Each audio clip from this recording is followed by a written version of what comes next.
No, it's been devastating. One of our board members lost his house. We lost almost 200 houses in the Omaha area from that last tornado. That was wild. Yeah, no was it- loss of life here, some in Iowa, but wow. You well, know, Doc, I was just going to say, by comparison, the weather in the Midwest, the Dakotas, Nebraska, makes Montana in many ways just seem like such a calm, placid place. Yeah, you just get the snow. I was sitting with, one time my husband and I are driving through Wyoming. We go out, we have a place in Utah. We're in this little breakfast cafe and it was a lot of locals. And all of a sudden, all the locals are going, look outside. And I'm like, yeah, it's snowing. They go, the snow is coming down vertically. Look. And I thought, oh my God. Because their snow is all horizontal. And I thought, wow. So they're running to the window. Well, Dr. Seck, I think it's 2 o'clock Central Time. And I think we have every school represented, as well as our other guests that we've invited. We have several members of the media as well. If you're okay with us beginning, I will do so. Sounds great. I'd like to welcome everyone to our press conference today. I would ask that if you're not speaking, that you would mute your Zoom network or connection to the press conference today. I'm Scott Crawford, Commissioner for the Frontier Conference. I'd like to thank the members of the media that are with us today on the Zoom call and or watching. Would also like to thank all those who are watching online via our YouTube channel and any other means that we are streaming as well. Appreciate the attention from the media and from the fans of our schools. I'd like to just make a couple of acknowledgments that lead us up to today. I'd like to thank both the former Frontier Conference Commissioner Kent Paulson and current North Star Athletic Association Commissioner Roger Turnus for the work that was done to bring us to today's culmination. There's still quite a bit of work to be done, but I do want to thank my colleagues and friends, Kent and Roger, for the work that has been done up to this point, and the opportunity for me to work with both sides and get us to today. I'd also like to thank the Frontier Membership Committee, many of the individuals are with us today.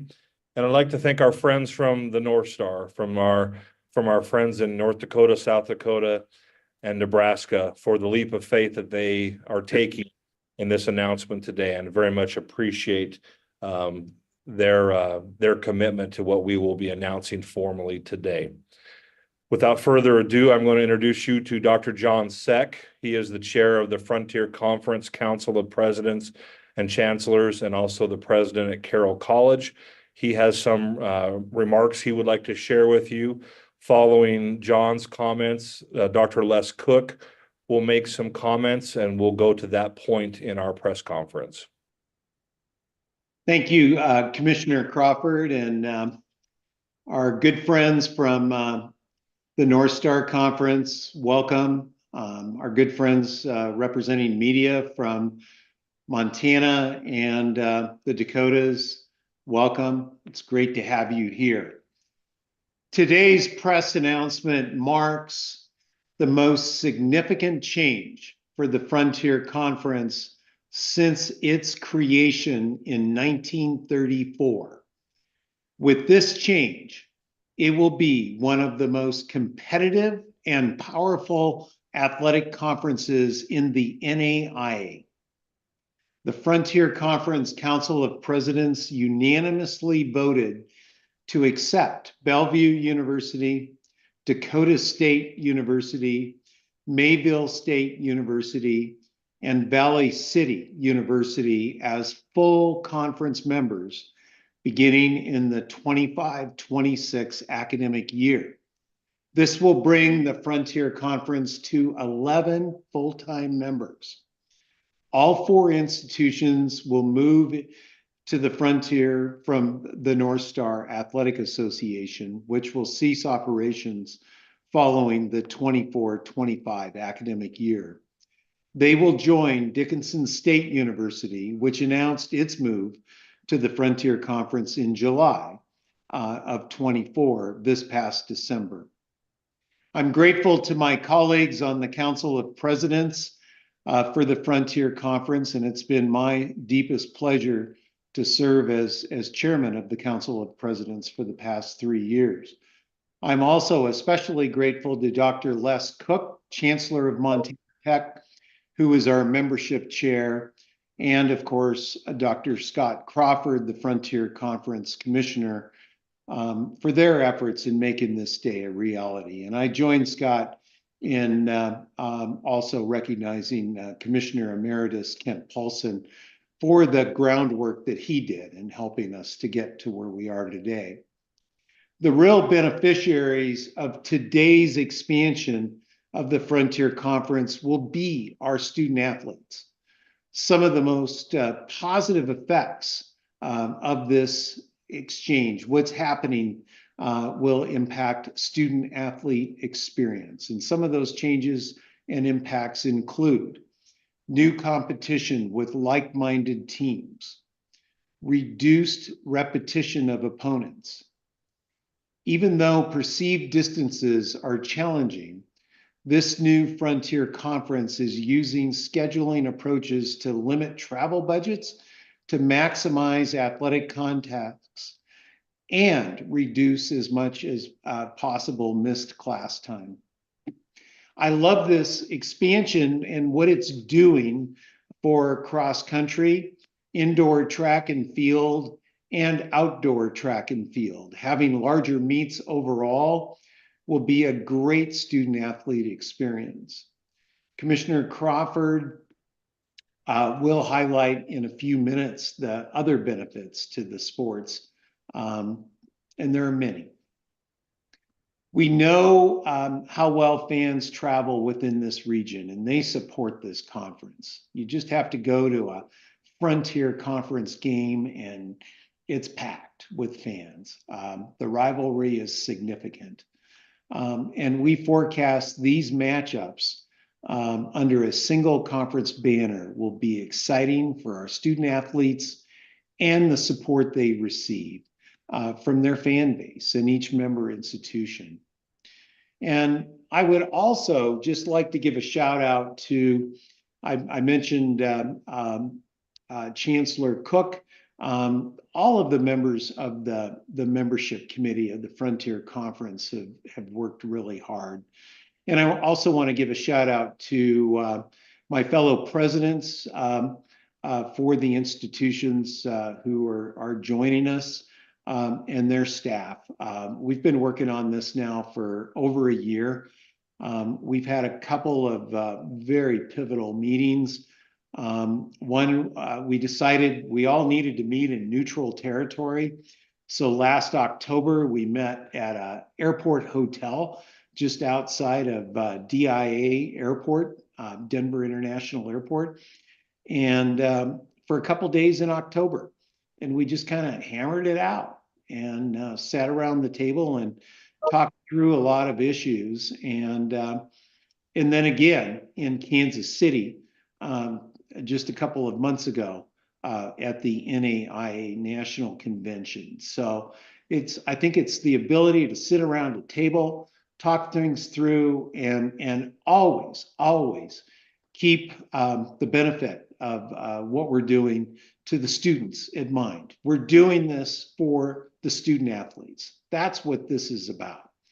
And I would like to thank the incoming presidents and welcome them to the Frontier Conference family. It's going to be a true honor and delight to have the opportunity to work with you and bring our student athletes together. So thank you so much. Back to you, Scott. Thank you, Dr. Seck. It's been a valuable experience working under your leadership, and I've enjoyed immensely working with you and with Dr. Les Cook and other members of our membership committee as well. So I'm going to turn the time over to Les for his remarks, and then we will listen to remarks from our 4 North Star presidents. The scheduled order would be Dr. Alan Lefebvre at Valley City, and we'll work our way backward alphabetically by institution.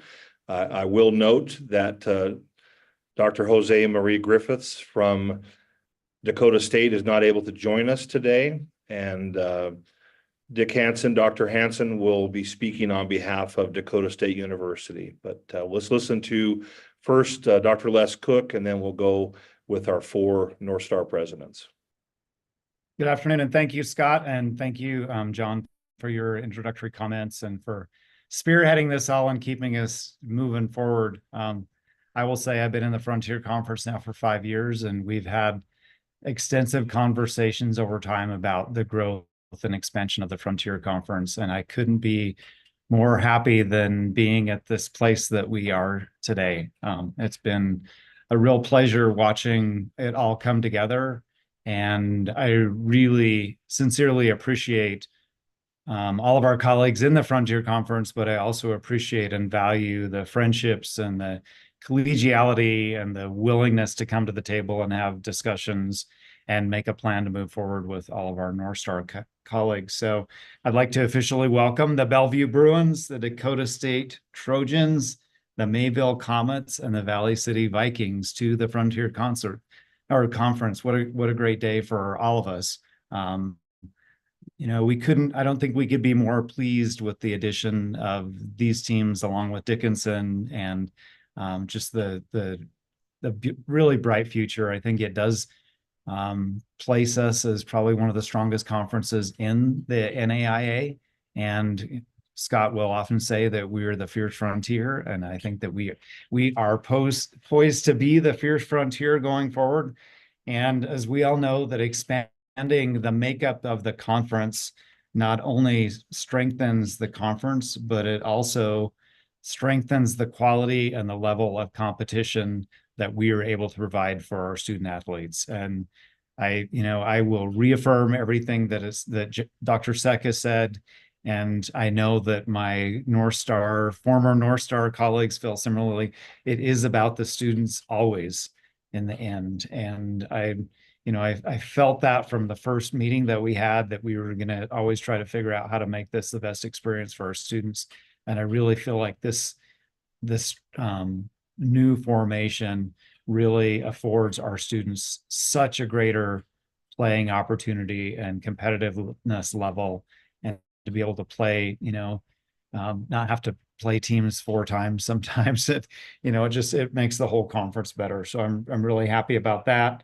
I do know that for our students here at Montana Tech, we've talked with them about this, and they're elated to be able to have teams within our own conference that they get to play and not have to bring in teams from the outside. And so it's a great day for the Frontier Conference, and just it's monumental in so many ways. And I can't tell you all how much I appreciate and value everybody's willingness to make this happen. So thank you, Scott and John, for really leading this, and for everybody being willing to say, yeah, we're in. So thank you.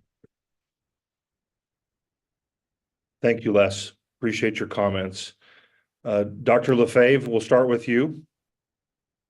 Thank you, Scott. I too would like to thank everyone on the call today and reiterate the specific thanks that were made. This really is about creating the best possible experience for our students and our student athletes. And I value this process. It's been a long process, and the conversations have been robust. And, we had a lot of logistics and things that had to be worked through, from scheduling to travel distances, to making things work the best way that we could for our students. And over the course of these conversations, we've seen that emerge to to a point of agreement between our two conferences. And I agree. I believe this is really going to be a plus for our students. It's going to be a plus for our programs. And it's going to be a plus for our fan base.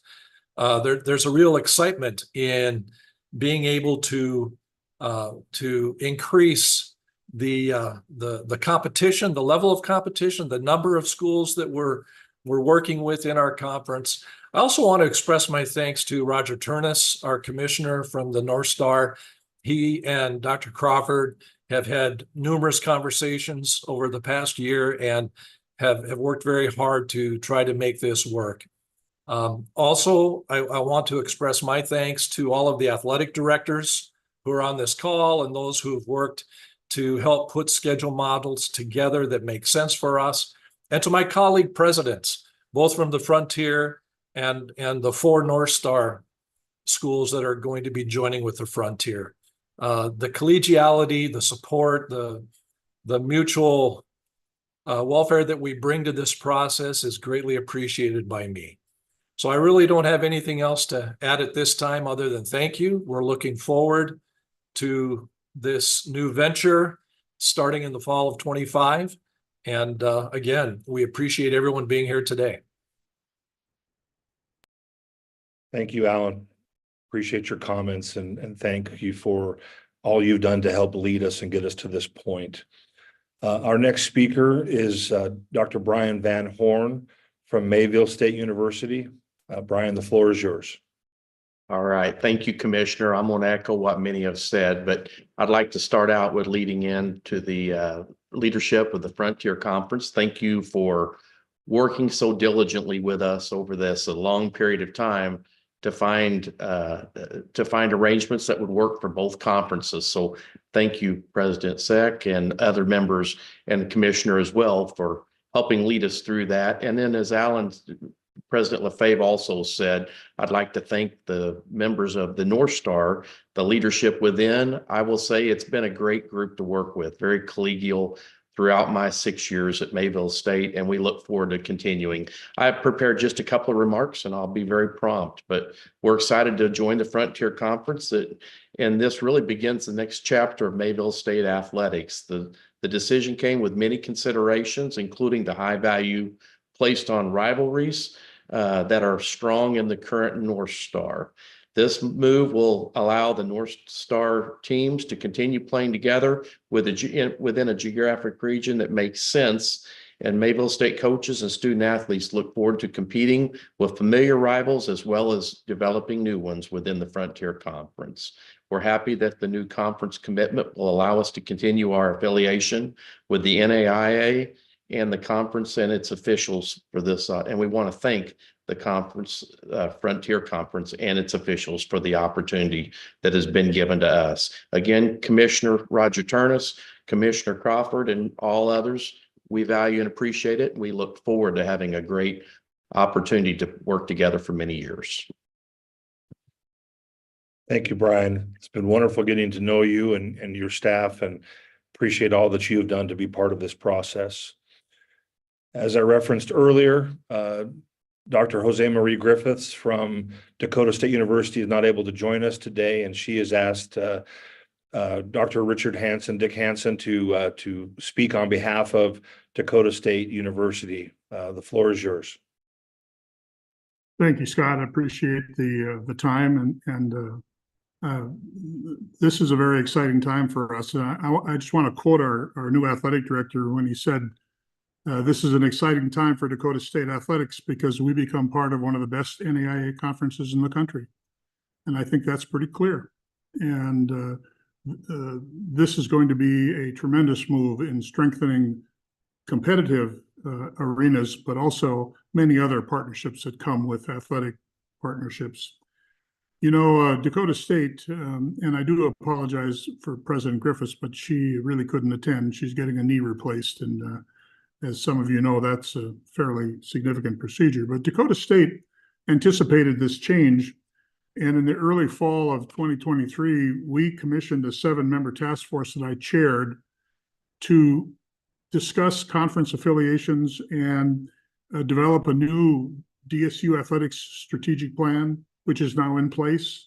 And with this information and all of the things that we've done, we think we found a home that aligns very well with the values and goals of Dakota State University. We're very much excited, and hopefully 2025 will come, and we'll have a tremendous opportunity to share not just the athletic prowess of our students, but also the academic prowess.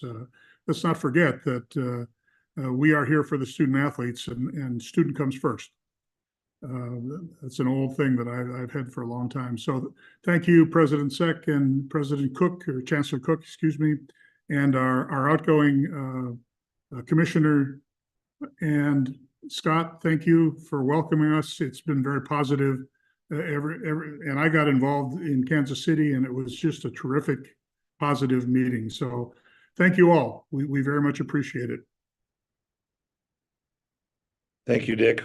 Appreciate the nice words, and know what you bring to the table from your many previous experiences, and look forward to working with Dakota State University. Before I make my final remarks and we turn the time over to the media, I am going to turn the time over to Dr. Mary Hawkins from Bellevue University in Bellevue, Nebraska, and look forward to hearing from her and her remarks. Thanks, Scott. Thanks, everyone. Well, this will be cool because now when you come to Bellevue, you'll be heading south. So we'll be your southern partner in this whole equation. Can't promise all good weather. Today's an example. I think, my everyone said everything that I think is most important to say.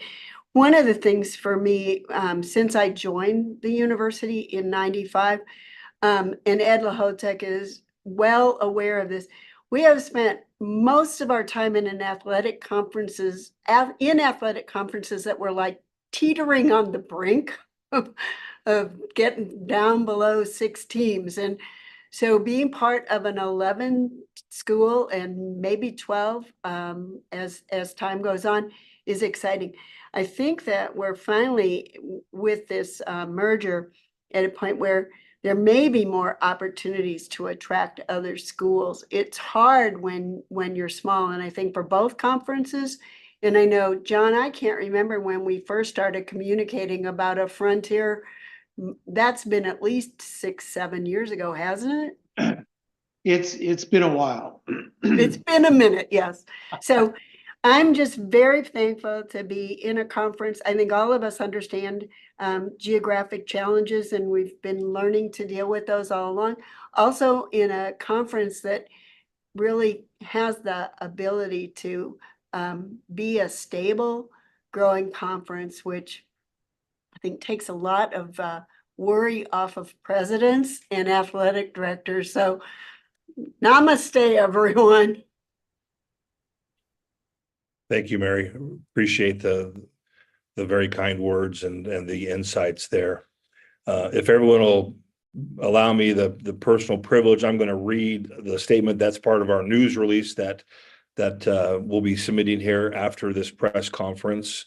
And then we will turn the time over to members of the media through Josh. If you would use the raise your hand and identify yourself, and then identify who you'd like to answer the question, we can go from there. But my official statement is today's announcement solidifies the future of the Frontier Conference through added strength in both institutional membership and additional sport offerings to grow enrollments.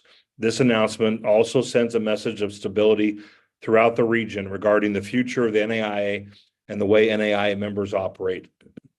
I cannot express sufficient gratitude to all parties involved in making today happen.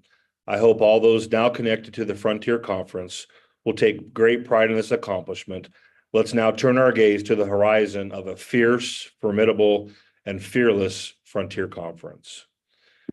With that, let's let members of our media ask some questions.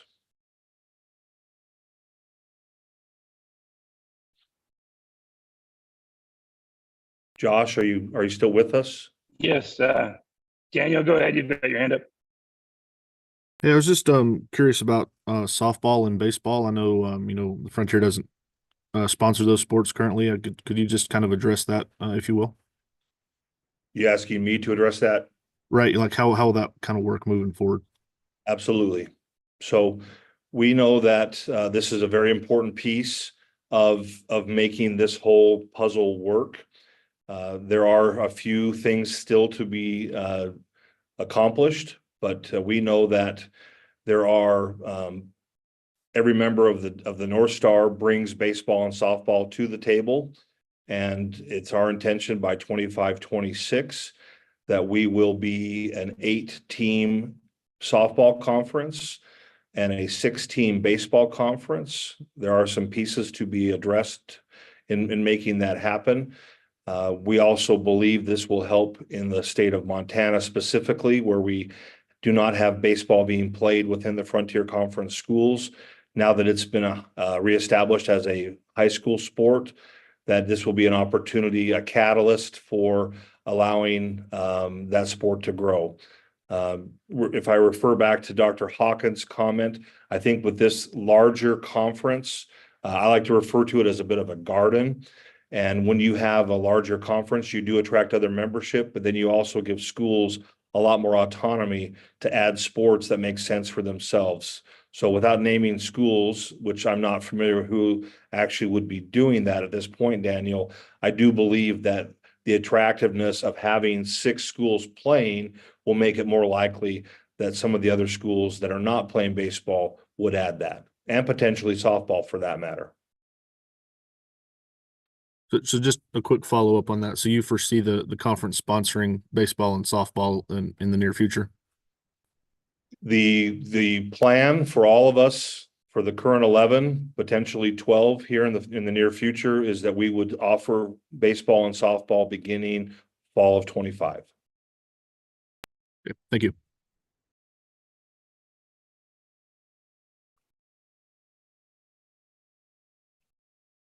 Josh, do you want me to just Yep. take these or do you want to do it? No, Jack's got his hand up. Go ahead, Jack. Yeah, I was just gonna ask, it's probably kind of obvious, but with the other schools that play football, will that be 13 football teams now on the Frontier? Today's announcement takes us to 13 football playing schools. Without showing all my cards, there are other things in the works that you can expect to hear from us as a conference in the near future. I think Luke had his hand up next, Josh. Okay, go ahead, Luke. Well, I saw Matt Steppen here, so I thought I'd put him on the spot. For a long time, Matt, the Frontier has just been, kind of isolated to the state of Montana. I just wanted to ask how you feel about it expanding its borders and now being, a true multi-state conference with full-time members, not just in Montana, but in the Dakotas and Nebraska. Yeah, Luke, it's certainly exciting. I've got a lot of history within the Frontier Conference. I played in the Frontier when it was only Montana schools, and I think we've seen through growth of our conference over the years, traveling west, what that's done for us from a regional recruiting perspective and from a conference profile. But I think really what this comes down to, and it was alluded to, I think by Dr. Hawkins, is that this is an opportunity for us to provide stability and really strengthen the future of our existence of our conference, right? And so prior to this move, the Frontier was sitting at 6 full-time members, which is the minimum. And so I really think that was the opportunity that we had as a conference, was to look at our challenges and the challenges of our closest potential partners, and start the process of having conversations on how we can be solutions to each other's problems. So it's an exciting time to be able to move east and south, as Dr. Hawkins put it, and we're looking forward to welcoming our new members. Thank you, Matt.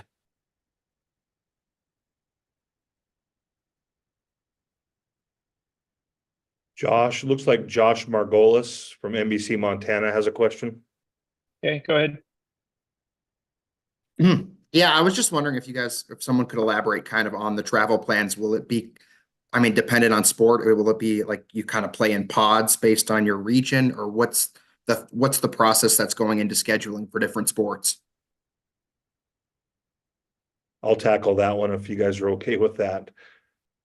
Yes, we intend to, and this some additional detail that we can share down the road. What we've agreed to is a divisional structure of the 6 schools coming from the North Star, including Dickinson State and potentially Bismarck when they are ready to join, and I'll address that here in a moment. The divisional structure of those 6, plus the divisional structure of the 6 Montana schools in volleyball, and playing a double round robin within your division and playing a crossover, essentially 2 tournaments across state lines to maximize the number of contests. And we won't be playing a double round robin across both divisions at this point in time.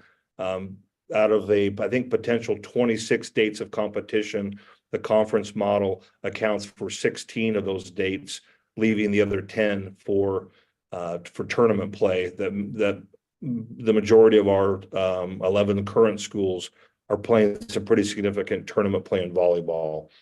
I'll tackle basketball, and then I'm going to have Matt Steppen talk a little bit about football. He's been the primary worker bee, the drone on football, and I'll let him address that. But in basketball for 25-26, maintain that same divisional structure.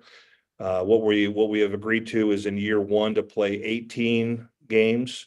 It's not super clean. 16 would be a little bit cleaner, but one of our quite honestly, from the Frontier side of things, when you go back to these discussions, playing more games, less repetition, et cetera, getting to 18 games was a number that everyone could agree upon. We'll do that in year 1.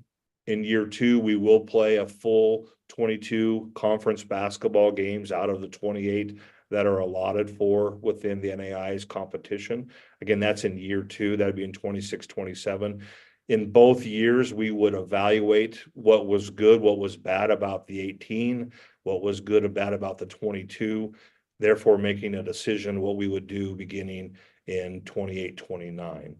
And then Matt, if you would talk a little bit about football. You bet. So we're currently still working through football schedule models, as we are all of our sports. What we have established, I think, is a baseline for what these models will look like, so that everyone can feel comfortable that our main priorities are being addressed to the best of our abilities, right? And so with football in particular, the interesting thing about the NAIA is football is the one sport that in order to take advantage of more than one automatic bid and you get one bid per 6, you have to have a separate divisions where an automatic qualifier comes out of each division. And so what that will do is it will put us into a divisional format, likely in East and West, and will include divisional play amongst your division, along with some crossover games. It also, that divisional model will allow us to address travel to the best of our capabilities and trying to limit the extreme travel. Our footprint now, particularly in football, has expanded, from basically from the West Coast to Nebraska. And so, short of the Big Ten, I'm not sure there's another conference that covers that now. And so we want to be very intentional about how we're scheduling and keeping the impact to travel distances, costs, missed class time at the forefront, while creating, only strengthening what we believe to be, the strongest football conference in the NAIA. Thank you, Matt. I'm going to jump back real quick just to give a little bit more detail on basketball and volleyball. We would do travel partners, and they're likely to be either a Friday, Saturday, or a Saturday, Sunday. I think that when you're playing within your own division, There would be likely some Thursday, Saturday, or Wednesday, Saturday play potentially, but when you do those crossovers to maximize, to minimize travel cost and to maximize competition, we would see that. I know that basketball coaches likely will disagree with me on that, and we'll disagree on a lot of things, and we'll agree on a lot of things. But I think some of those Friday, Saturday, or Saturday, Sunday doubleheaders will be very good prep for when we get into NAI postseason, specifically opening round. That first and second round, you're playing back to back, very tight schedule. I think it'll be really good for student athletes to have a few of those experiences during the regular season.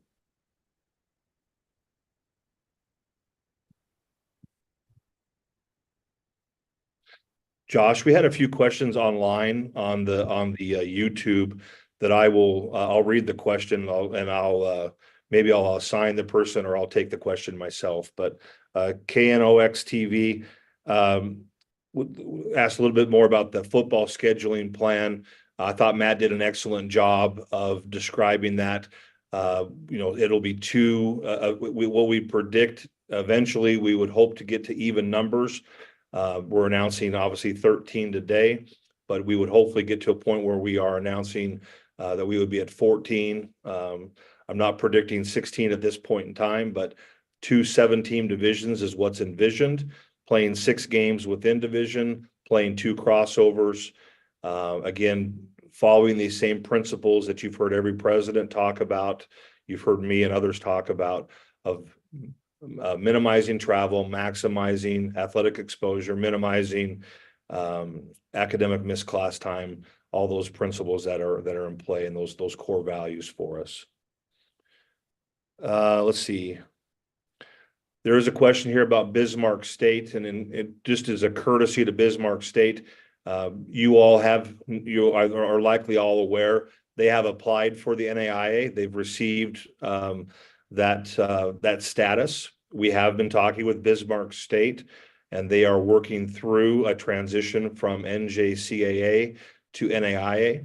And we will be continuing to have conversations with them, but I would ask you just to stay tuned about that, and let's let Bismarck State work through the questions they have.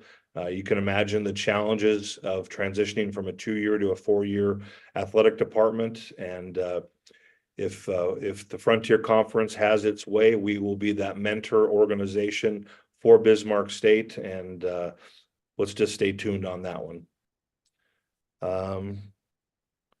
Someone has asked a little bit about softball, and I think softball and baseball, we will be utilizing essentially what the North Star has been using as scheduling models, and would be the same as what we've been talking about, travel partners, as well as minimizing academic missed class time, maximizing cost on, in terms of reduction of travel cost, et cetera. So are there any other questions from those who are with us today, or any other comments that others that have joined us would like to make from either the Frontier or the North Star side? If I could, I had one more. Just kind of popped into my mind. With basketball being kind of a centralized tournament now, how do you kind of foresee that with the increased reach of the conference now? Is that going to be try to be more centralized location, or how will that work? Daniel, I think you got a lot of people paying attention to that question. I will tell you, I asked both sides for us to not get too hung up on the qualification plan and what the tournament structure would be like. I'm not going to paint myself into too much of a box here. Yes, we envisioned many teams, potentially all teams of the conference being part of the conference tournament. I think this is something that we'll be hammering out throughout the summer as we get into the fall of making those decisions. And as we get final decisions, we'll be announcing those. I don't know why our postseason wouldn't be any different than our regular season in terms of those same values that we've been talking about. And so there is much work to be done about that, and we'll be back in touch with you when it's ready. I think we'll be very strategic and intentional. Obviously, volleyball would come before basketball, which would come before other sports. I think it's safe to say with baseball, softball, that the tournament models that are already in place are likely to be replicated. But there's just some additional review that needs to take place. Thank you.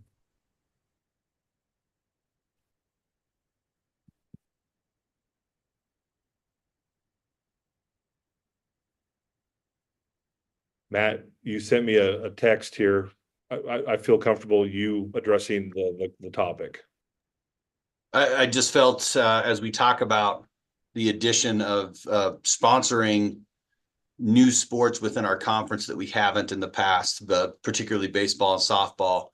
I think it's important to note that we're not saying that all institution will be adding these sports, but those decisions will be reviewed on a school by school basis.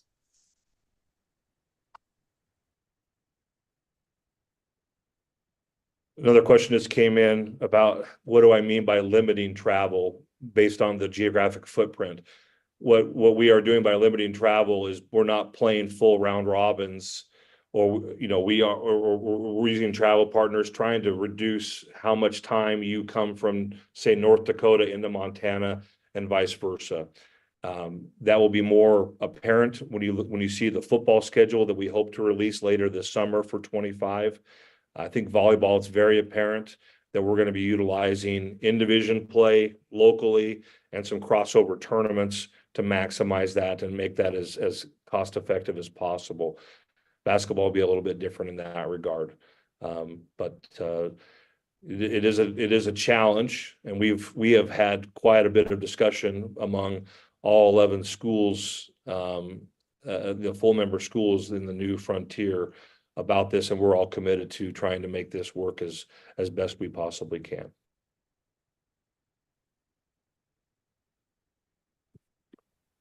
Josh, I don't see any other hands raised. I don't think any other questions have come through on the YouTube, and so I'd like to share one more just to Matt's point, and I do envision I go back to that garden concept that I talked about. I envision that we're going to see growth in this conference over time. Again, not every school, but there are schools that compete in both men's and women's wrestling. That's really important to their institution. I see those two sports potentially as maybe two of the next sports that we see us as a conference getting to 6-member schools. Want to remind everybody that magic number in the NAI is 6 for an automatic berth. And that's very important. We're solidifying golf. Currently, we're not a golf sponsoring conference. Many schools are playing that. With the collaboration of the two conferences, we will, I believe, be at 9 men's and 9 women's golf programs, a very strong and stable number for those sports. And looking forward to that. Interestingly enough, where we are located, I see potential, although these are not NAI sports, I see us potentially getting to the point where we sponsor rodeo and shooting sports as a conference because of the clientele that we represent within our membership. So with that, I know that I'm glad to stick around and have maybe some one-off conversations with members of the media. I would encourage you to reach out to other individuals that are on this call. Everyone that's been on the call is obviously more than welcome to speak their mind about this. But again, I want to thank everyone involved. The labor of love this has been. I really appreciate our members of the media that are with us on the Zoom call. I apologize to those who didn't get the Zoom link, and Josh and I and others can follow up with you about any specific questions that you may have. But do appreciate you joining us today, and look forward to reading what is reported in the media about today's big announcement.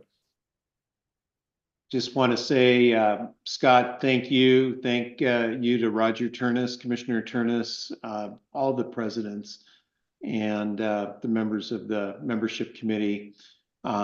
Just last word is, it's a great day to be a student athlete in the new Frontier Conference. Right. Take care. Thank you, folks. Thanks.